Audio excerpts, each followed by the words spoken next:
എനിക്കിന്നേ റോട്ടിൽ നിന്നൊരു മാണിക്യം കിട്ടി. എന്താ സംഭവം എന്ന് ഞാൻ പറഞ്ഞുതരാം കേട്ടോ.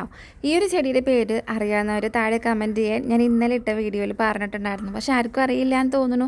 ആൾ കാലത്ത് തന്നെ പൂവൊക്കെ കൊഴിച്ച് നിൽക്കുന്നുണ്ട് കേട്ടോ. നല്ല ഭംഗിയില്ലേ അത് കാണാൻ വേണ്ടിയിട്ട് തന്നെ. അപ്പോൾ അതിനൊന്ന് വെസ്റ്റേൺ ക്ലാസ്സിൻ്റെ പ്രാക്ടീസ് ഉണ്ടായിരുന്നു. അപ്പോൾ അവിടെ നിന്ന് പോയി വരുന്ന വഴിക്കാണ് നമുക്ക് ഈ ഒരു മാണിക്യം എനിക്ക് കിട്ടിയത്. ഏതോ ഒരു വീടിൻ്റെ ഫ്രണ്ടിൽ വെട്ടിക്കൂട്ടിയിട്ടുണ്ടായിരുന്നതാണ് കേട്ടോ. എനിക്ക് തോന്നുന്നു അവരവിടെ വേണമെങ്കിൽ ഓവർലോഡ് ആയത് കാരണം ഒരു വെട്ടിക്കളഞ്ഞതായിരിക്കും. പക്ഷേ എന്ത് തന്നെയാണെങ്കിലും എനിക്ക് ഒത്തിരി സന്തോഷമായി കേട്ടോ. ഞാനത് അവിടെ നിന്ന് അപ്പം തന്നെ പറക്കിയെടുത്ത് കൊണ്ടുപോകുന്നു. അതിൻ്റെ വേരൊക്കെ ആവശ്യമില്ലാത്തതും ഇലകളൊക്കെ ചട്ടിയിൽ അപ്പം അവിടെയും കൂടെ വളരട്ടെ അല്ലേ. ഓൾറെഡി നമ്മുടെ കയ്യിൽ ഈ ഒരു ചെടി ഉണ്ട് കേട്ടോ. പക്ഷേ റോട്ടിൽ കിടക്കണ കണ്ടപ്പോൾ എനിക്ക് കളഞ്ഞിട്ടിട്ട് പോരാൻ തോന്നിയില്ല.